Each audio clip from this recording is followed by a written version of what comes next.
Hello viewers, once again welcome back to our channel. So today's topic is UTI, that is urinary tract infection.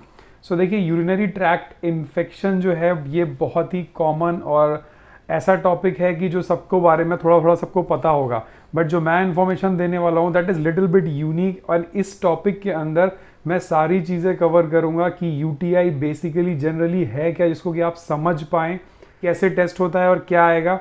फिर उसके बाद मैं आपको एक ऐसे ट्रीटमेंट्स बताऊंगा जिसको कि आप टेस्ट के रिपोर्ट आने से पहले स्टार्ट करेंगे and you will get the benefit, because इसके टेस्ट आने में लगता है टाइम और उतने टाइम में आपका इन्फेक्शन और बढ़ सकता है। सो प्लीज़ पूरे वीडियो पे बने रहिएगा सो दैट कि आप इंफॉर्मेशन देखने के बाद आप खुद कहोगे sir that information is really useful.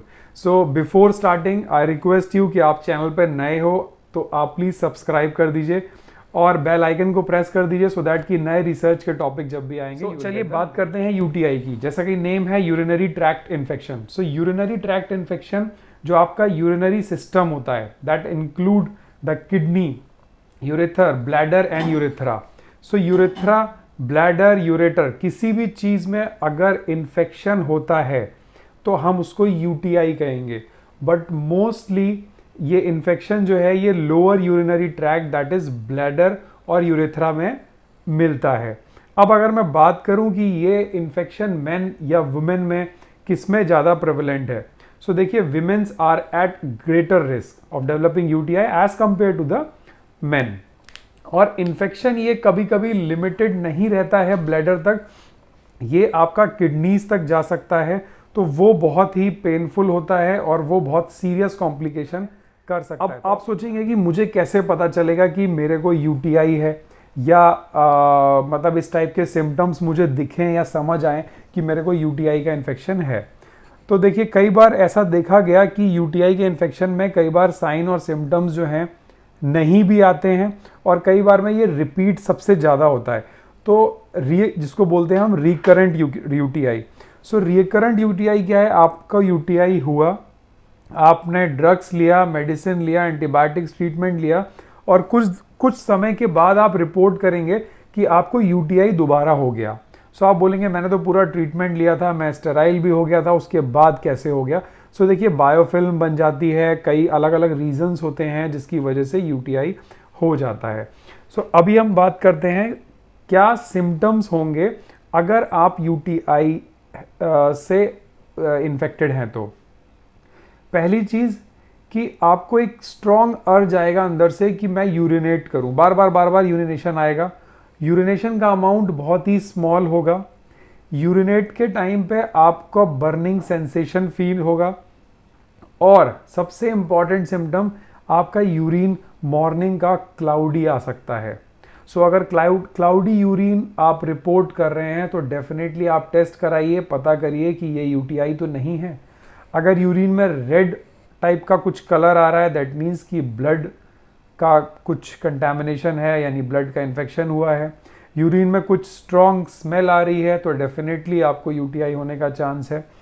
Women's में स्पेशली जो पेल्विक एरिया में या फिर सेंटर ऑफ द पेल्विस या प्यूबिक बोन के अराउंड आपको पेन फील हो रहा है तो ये एक यूटीआई की वजह से हो सकता है। हो सकता है आपका कुछ अलग फिजियोलॉजी भी हो, मगर इस टाइप का अगर पेन फील हो रहा है तो ये एक यूटीआई की वजह से बहुत सारे कॉम्प्लिकेशन हो जाते हैं। सो अगर इस टाइप का कुछ भी आप सिम्टम रिपोर्ट कर रहे हैं तो आपको पहले चेक कराना है कि कहीं मुझे यूटीआई तो नहीं हुआ है। सो आप बोलेंगे कि अब मैं इसको टेस्ट या डायग्नोस कैसे करें।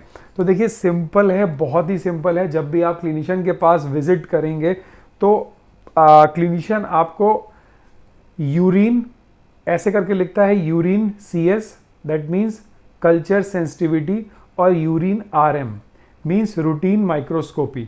सो आपके यूरिन को वो माइक्रोस्कोपी करते हैं, उसमें चेक करेंगे, एनालाइज करेंगे कि कहीं उसके अंदर ब्लड सेल्स तो नहीं आ रहे, RBC तो नहीं आ रहे, बैक्टीरिया है कि नहीं है, कुछ क्रिस्टल्स आ रहे हैं विच में बी बिकॉज कि पेशेंट कम पानी पी रहा है।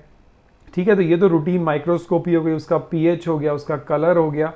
तो इस टाइप के कुछ फीचर्स देखे जाते हैं माइक्रोस्कोपी में। फिर किया जाता है उसका यूरिन कल्चर और सेंसिटिविटी। तो चलिए मैं आपको कल्चर और सेंसिटिविटी का डायरेक्ट प्लेट दिखाता हूँ, फिर हम उस पर डिस्कस करते हैं कि किस तरीके की कल्चर और सेंसिटिविटी में रिजल्ट्स आते हैं और आपको रिजल्ट्स। सो ये होता है यूरिन कंटेनर, सैंपल कंटेनर, जो कि स्टेराइल होता है। ये पेशेंट को दिया जाता है मॉर्निंग का यूरिन कलेक्ट करने के लिए। फर्स्ट स्ट्रीम के बाद दिया जाता है, पहला थोड़ा सा यूरिन निकालने के बाद, बिकॉज कंटामिनेशन के चांस कम होंगे।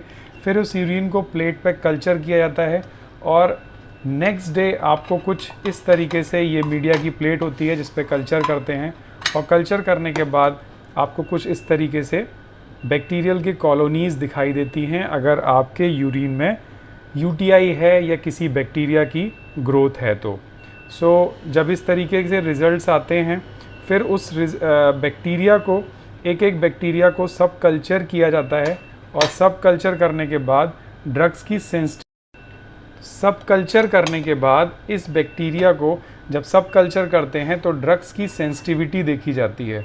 सो दिस इज़ हाउ ये ड्रग्स आप देख रहे हैं, ये एंटीबायोटिक डिस्क लगी हुई है। तो एंटीबायोटिक डिस्क देखा जाएगा कि कौन सी एंटीबायोटिक काम कर रही है और कौन सी नहीं कर रही है।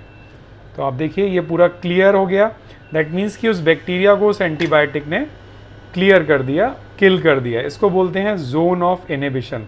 देखिए मैं ज़्यादा डिटेल में नहीं जाऊंगा, बिकॉज आपको पता होना चाहिए कि आपका टेस्ट क्या हो रहा है, इसीलिए मैं ये चीज़ आपको बता रहा हूँ। तो इस तरीके से सारी एंटीबायोटिक्स लगती हैं और ये रिज़ल्ट एक दिन बाद अगेन आता है।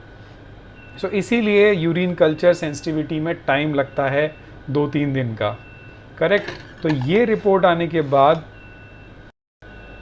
ये रिपोर्ट को, इस जोन को हम डायमीटर देखने के बाद इन ड्रग्स की सेंसिटिविटी से चेक करते हैं कि कौन सी ड्रग रेजिस्टेंट है और कौन सी सेंसिटिव। इसको बनाने के बाद एक पेशेंट की रिपोर्ट बनेगी और इस रिपोर्ट में ये समझ आएगा क्लिनिशियन को कि कौन सा ड्रग पेशेंट को चलाना है। उस प्लेट को देखने के बाद, एंटीबायोटिक्स को देखने के बाद, देखिए इस तरीके से लिखा जाता है कि बैक्टीरिया कौन सा ग्रोन हुआ, इकोलाई उसका क्या अमाउंट था, और ये सारी डिस्क हैं, और ये ऑर्गेनिज्म कौन सा सेंसिटिव है, कौन सा रेजिस्टेंट, ये सब मेंशन किया जाता है एक रिपोर्ट पे। एस मतलब सेंसिटिव, आई मतलब intermediate, and resistance means R. तो देखिए ये ड्रग्स काम कर रही हैं, मतलब सेंसिटिव हैं, ट्राइमिथोप्रिम, सल्फोमिथोक्साजोल। तो क्लिनिशियन इसके बेस पे कोई इस ब्रांड का, इस कॉम्बिनेशन का, इस सॉल्ट का ड्रग आपको चलाएगा फॉर 3 days और for 5 days as per your infection और योर सिम्टम। सो इस रिपोर्ट को आने में आराम से 5 से 4 दिन, 4 से 5 या 7 दिन लग जाते हैं, डिपेंड कि आपका कल्चर कितना क्लियर आ रहा है। तो ये तो हुआ पूरा टेस्ट के बारे में, कैसे टेस्ट होता है और कैसे इसकी रिपोर्ट जनरेट होती है। जैसा मैंने आपको बताया कि आपके टेस्ट के रिजल्ट्स आने में लग सकता है टाइम, क्योंकि ये कोई मशीन टेस्ट नहीं है, ये कोई किट का टेस्ट नहीं है। आपने देखा इसको कम से कम 3 से 4, और कुछ लैब्स अगर हो सकता है 4, 5, 6, 7 दिन भी ले सकती हैं। उस ड्यूरेशन में आप क्या करेंगे? क्या आप रिपोर्ट का वेट करेंगे कि आपके पास रिपोर्ट आए, ड्रग्स की रिजल्ट्स आए, सेंसिटिविटी की रिपोर्ट आए? नहीं, आपको क्या करना है, पहले ही दिन से अगर आपको यूटीआई के सिम्टम्स रिपोर्ट हो रहे हैं, सबसे पहला काम करना है, आपको एक लेना है एल्कासोल सिरप। डिटेल्स डिस्क्रिप्शन बॉक्स में है, आप वहां से देख सकते हो। आप उस एल्कासोल सिरप को सुबह शाम 10-10 ml लेना स्टार्ट कर दीजिए। वो यूरिन को एल्कलाइन करेगा और उसके पीएच को मेंटेन करेगा, जो कि बैक्टीरियल ग्रोथ की वजह से डिस्टर्ब्ड थी।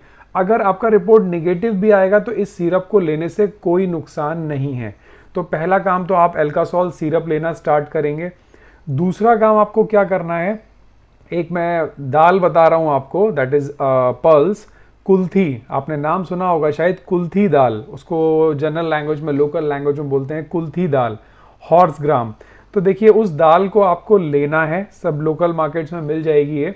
उस दाल को लेना है, रात में पानी में भिगो देना है, करीब 100 ग्राम, अच्छे अमाउंट ऑफ वाटर में। आप कम से कम आधा लीटर या 700 ml ऑफ वाटर में आप उसको डिप कर दीजिए, और मॉर्निंग में उस पानी को आपको पीना है खाली पेट। तो ये आपका पूरा यूरिनरी ट्रैक्ट को क्लीन करेगा नेचुरली। आपको एंटीबायोटिक्स लेने की कोई ज़रूरत नहीं। हो सकता है जब तक आपका लैब रिपोर्ट आए यूटीआई का कि आपको ये इन्फेक्शन है, ये बैक्टीरियल इन्फेक्शन है, ये ड्रग रेजिस्टेंट है, ये सेंसिटिव है, तब तक आप यूटीआई से फ्री हो चुके हो। सो ये 2 प्रैक्टिस आपको करनी है जो कि बिल्कुल सेफ है, कोई इसमें मेडिकल प्रिस्क्रिप्शन की ज़रूरत नहीं है। ये जो दाल है इसके अलग बेनिफिट्स हैं, मैं अभी यूटीआई पे बात कर रहा हूँ तो मैं अदर बेनिफिट्स पे नहीं जाऊँगा। ये बहुत तरीके की मेंस्ट्रुअल प्रॉब्लम को भी मैनेज करती है, बिकॉज इस दाल के अंदर आयरन, फाइबर, प्रोटीन, पॉलीफिनॉल्स ये बहुत अच्छी क्वांटिटी में है।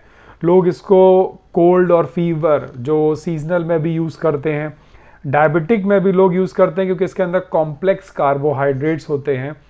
वेट लॉस में ये काम आता है, मैंने बताया ना इसके अंदर आपका फाइबर्स बहुत अच्छे हैं, तो ये वेट लॉस में भी दाल काम आती है।